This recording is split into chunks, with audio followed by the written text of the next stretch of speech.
ഇത് എല്ലാം കൂടെ ചേർത്ത് പതിയെ ഒന്ന് കഴിച്ച് തുടങ്ങാമെന്ന് വിചാരിച്ചു. കണ്ടോ, മത്തി കറി നല്ല എന്താണ് ഇത് പരിഞ്ഞിലൊക്കെയുള്ള മത്തിയായിരുന്നു. പിന്നെ വേണ്ട ബീട്രൂട്ട് കൂട്ടത്തിൽ ഈ ചക്കയും ശകലം പപ്പടവും ഇത്രയും കൂടെ ചേർത്ത് നന്നായി ഒന്ന് ഇളക്കാം.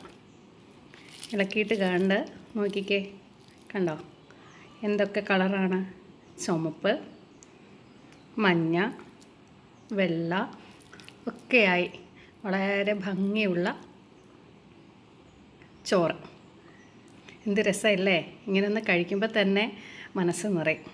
ഇടയ്ക്ക് എന്നിട്ട് എന്ത് ചെയ്യണം, ഈ നെല്ലിക്കയും ഈ മുളകും ഇടയ്ക്കൊന്ന് കൂട്ടത്തിലൊന്ന് കടിക്കണം.